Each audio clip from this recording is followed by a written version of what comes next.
Welcome back guys, स्वागत है आपका एक बार फिर से एमएससी मैथ्स क्लासेस के यूट्यूब चैनल पे। दोस्तों आज अपन एमएससी मैथ्स प्रीवियस ईयर के लिए मशीन्स जो पेपर है, पेपर फिफ्थ, उसको पढ़ रहे हैं और इसमें भी अपन यूनिट सेकंड जो है उसको यहाँ पर कवर कर रहे हैं। यूनिट सेकंड जो है उसको यहाँ पर कवर कर रहे हैं। और आगे बढ़ने से पहले आप सभी से एक रिक्वेस्ट है, अगर आप हमारे चैनल पर नए हैं तो प्लीज़ चैनल को सब्सक्राइब जरूर कर देना, अपने दोस्तों के साथ शेयर जरूर कर देना, क्योंकि आपको यहाँ पर वो लैंग्वेज प्रोवाइड करवाई जा रही है जो आपको यूजुअली यहाँ पर यूट्यूब पर शायद ही मिले। ओके, तो एमएससी मैथ्स प्रीवियस ईयर के लिए मशीन्स वाला जो पेपर है उसको शुरुआत करते हैं। इससे पहले मैंने आपको कुछ क्लासेज जो है वो प्रोवाइड करवा दी हैं, आज कुछ और क्लासेज यहाँ पर अपन देखने वाले हैं।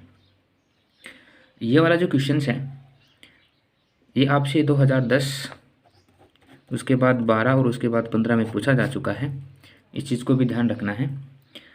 और आज का जो पढ़ाने का जो तरीका रहेगा वो ये रहेगा कि आपको चीज़ों को सिर्फ बता दिया जाएगा कि ये चीज़ें किस तरीके से हो रही हैं। ओके, और ये चीज़ें मैं जो है हमारा जो कंटेंट होता है उसको मैं तुरंत तैयार करता हूँ। ठीक है, जैसे अभी जो ये कंटेंट आपके सामने है ये अभी तो जस्ट 1-1.5 घंटा पहले मैंने इसको तैयार किया है और उसके बाद मैंने क्लास बनाने का सोचा कि इसके ऊपर क्लास बनाते हैं। ठीक है, तो देखिए इसमें जो क्वेश्चन है वो हमारा ये है कि यूलर डायनामिकल इक्वेशन जो है वो हमें बतानी है, लेकिन यहाँ पर कंडीशंस ये है कि motion of rigid body about fix point, यानी कि रेजिक्ड बॉडी अगर काम कर रही है किसी गति के ऊपर, मोशंस के ऊपर, उस टाइम पर यूलर डायनामिकल इक्वेशन जो है वो क्या होती है। ठीक है, और यही क्वेश्चन जो यूलर डायनामिकल इक्वेशन होता है ये आपको लाग्रांज फॉर्म में भी पूछा जाता है। इससे पहले मैंने आपको यूलर डायनामिकल इक्वेशन जो है वो लाग्रांज फॉर्म में पढ़ाया है, तो वहाँ पर मैंने इन चीज़ों के बारे में नहीं बताया था कि ये इस तरीके से भी पूछी जाएगी। ठीक है, तो आपको इस चीज़ का भी क्या करना है, ध्यान देना है। ठीक है, अलग अलग हैं दोनों ही तरीके। कहीं आप ये सोच लो कि यूलर डायनामिकल इक्वेशन जो है वो मैं ये बता दूं, नहीं, आपको क्वेश्चन में जब पूछा जाएगा, बोला जाएगा कि आपको रेजिक्ड बॉडी के लिए यूलर डायनामिकल इक्वेशन जो है उसको फाइंड आउट करना है। ठीक है, तो दोनों ही क्वेश्चन जो है वो अलग अलग हैं, लेकिन दोनों ही एग्जाम पॉइंट ऑफ व्यू से इम्पोर्टेंट है। ये 10, जैसे मैं अगर बात करूं कि ये 2010 में पूछा गया है तो वो 11 में पूछा गया, फिर ये 12 में, वो 13 में, फिर 14 में लगातार आया, फिर ये 15 में पूछा गया, वो 16 में पूछा गया। इस तरीके से ये क्वेश्चन जो है उनके पूछने का जो एक नंबरिंग है वो चल रहा है। ठीक है, तो बढ़ते हैं हमारे सवाल की तरफ और यूलर डायनामिकल इक्वेशन जो है उसको यहाँ पर प्रूफ करने की कोशिश करते हैं। सबसे पहले आप ये जो डायग्राम आपको दिख रहा है इसको थोड़ा सा ध्यान से आपको देख लेना है फिलहाल। ओके, और इसी के ऊपर अपन यहाँ पे बात करेंगे। देखिए हमने क्या माना, हमने माना कि let θ1, θ2 and θ3 are angular velocity about OX, OY and OZ। ठीक है, यहाँ पर ये आपके पास OX रहेगा, ये OY रहेगा इस साइड, और ये ऊपर की साइड OZ रहेगा। यहाँ पर हमने एंगुलर वेलोसिटी θ1, θ2 एंड θ3 को मान लिया है। सपोज करना है आपको कि OA यहाँ से और यहाँ पर एक पॉइंट है OA, यानी ये वाला जो पॉइंट है OA, OB एंड OC, ये क्या है, ये कोई फिक्स्ड पॉइंट है इस रेक्टेंगुलर के अंदर। ठीक है, and ω1, ω2, ω3 are angular velocity about OA, OB and OC। ये जो ω1 यहाँ पर, ω2 और ये ω3 जो है ये क्या है, एंगुलर वेलोसिटी है OA, OB एंड OC की रेस्पेक्ट में। ठीक है, साथ में हमने क्या माना कि ये जो OX, OY एंड OZ जो है ये क्या है, रेक्टेंगुलर कोऑर्डिनेट्स हैं। जो मैंने आपको बताया है अभी, ये क्या होते हैं, रेक्टेंगुलर कोऑर्डिनेट्स इसमें होते हैं। एक चीज़ और हमने यहाँ पर डिनोट की है वो है L, M और N। ये क्या है, मोमेंट ऑफ एक्शनल फोर्सेज, किसी क्षण OA, OB और OC के ऊपर, OA, OB और OC के ऊपर क्या कर रहे हैं, L, M, ये क्या है, एक्शनल फोर्स जो है वो डाल रहे हैं। साथ में हमने इसमें दो चीज़ें और मानी। पहली क्या कि X, HY, HZ। ठीक है, be the angular momentum about OX, OY and OZ। साथ में हमने H1, H2 एंड H3, ये हमने एंगुलर मोमेंटम माना OA, OB एंड OC के ऊपर। ठीक है, यहाँ पर मैंने डायग्राम में आपको रो करके नहीं दिखाया है, बट आप इसको रो कर लेना। ठीक है, मैंने जो भी भाषा अभी यहाँ पर बोली है, मतलब जो भी बातें मैंने बोली हैं, एंगुलर वेलोसिटी और फिक्स पॉइंट है ना, जो भी चीज़ें यहाँ पर बोली हैं वो सारा मैंने यहाँ पर नीचे इसको और वेल डिफाइंड तरीके से लिख रखा है। तो आप जल्दी से क्या करेंगे, इसको एक बार फटाफट नोट कर लो।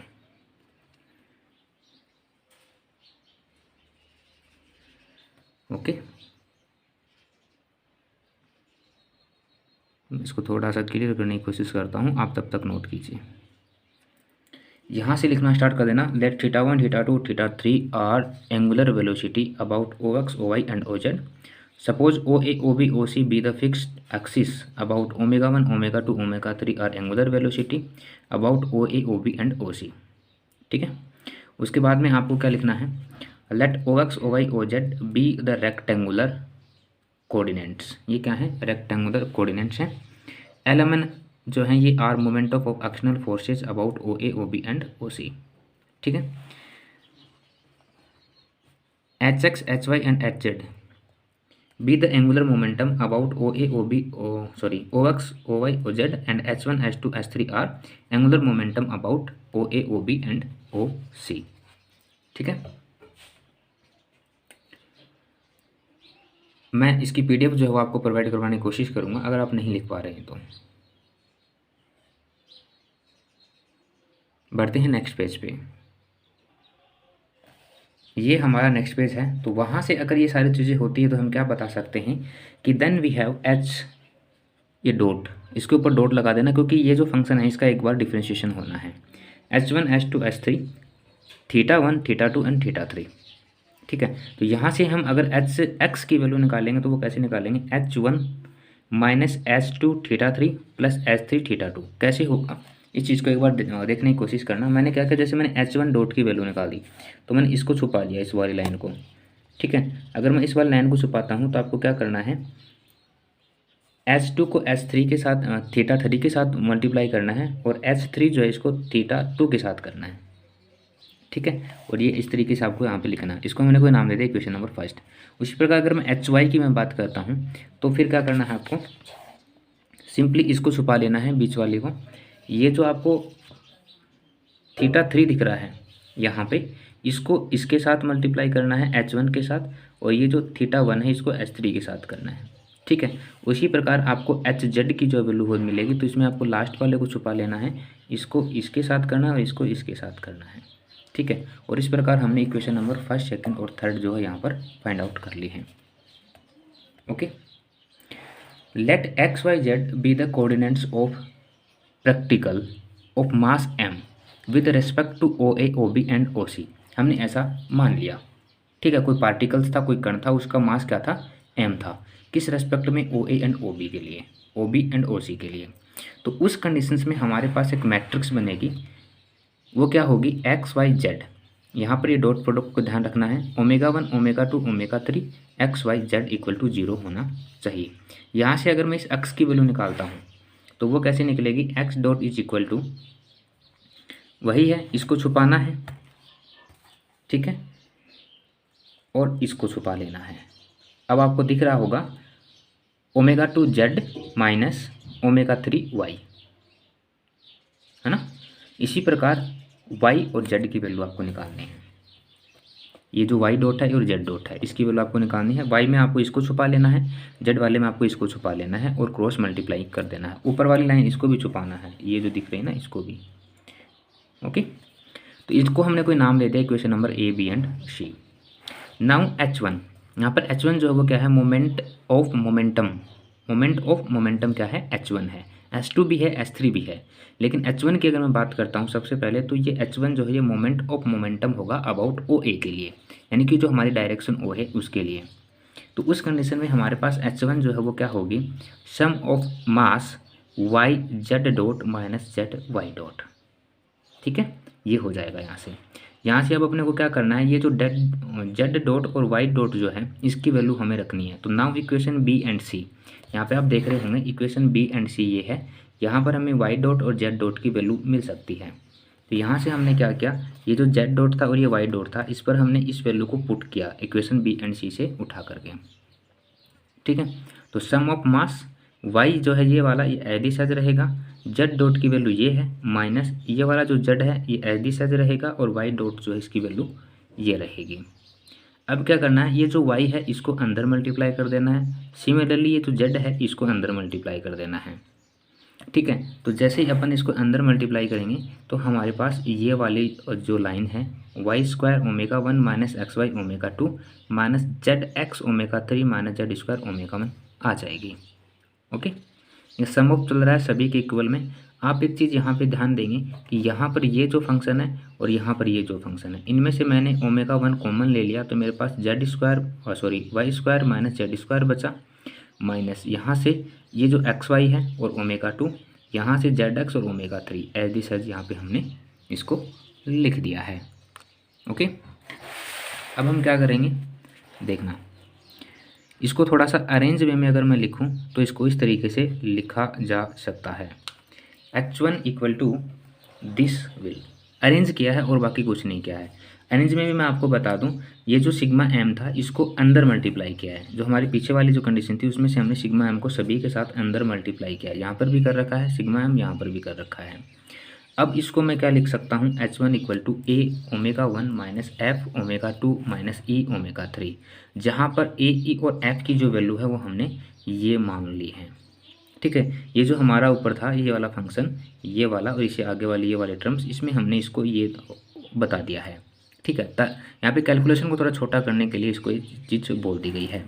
सिमिलरली हम क्या बता सकते हैं, H2 एंड H3 की वैल्यू जो है वो बता सकते हैं। जैसे यहाँ पर ये जो H1 है इसकी वैल्यू ये आई, उसी प्रकार H2 एंड H3 की वैल्यू भी इस तरीके से आएगी। आप चाहो तो इसको कर सकते हो, जैसे मैंने आपको बताया था पीछे यहाँ पर कि ये जो H1 है ये क्या है, मोमेंट ऑफ मोमेंटम है अबाउट OA। उसी प्रकार आपको H2 निकालना, moment of momentum about OB। तो वहाँ पर आपको M और जो कंडीशन नंबर हमारी A और C जो है वो यहाँ पर रहेगी। ठीक है, इक्वेशन नंबर A और C का यहाँ पे उपयोग करना है और उसको सोल्व करोगे तो आपके पास H2 की वैल्यू आ जाएगी। इसी प्रकार आपको H3। ठीक है, अगर आप करना चाहते हो तो कर सकते हो, अदरवाइज आप सिमिलरली लिख के आपको इन चीज़ ये वाली जो चीज़ें यहाँ पर दिखा सकते हो। ठीक है बच्चों, ध्यान रखना है। अब आप में से कोई ये नहीं बोलेगा कि ये जो सॉल्यूशन है ये इनकम्प्लीट है। इनकम्प्लीट नहीं है, मैंने बता दिया है आपको कि आपको ऐसे करना है। मैं सिर्फ आपके टाइम मैनेजमेंट को ध्यान रख रहा हूँ, क्योंकि आपके पास एग्ज़ाम टाइम जो है वो बहुत कम बचा है, इसलिए। अब देखिए OA OB एंड OC ये क्या है, प्रिंसिपल एक्सिस है किसी प्रोडक्ट ऑफ इंटीरियर में।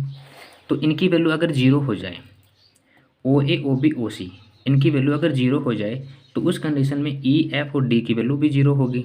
अगर E F और D की वैल्यू जीरो होगी तब ये जो H1 है इसमें F और E जीरो हो गया, तो हमारे पास बचा A ओमेगा 1 ही बचा। तो हमने यहाँ पर दिखा दिया इसको H1 equal to A omega 1। ठीक है, फिर यहाँ पर ये आपको H2 दिख रहा होगा।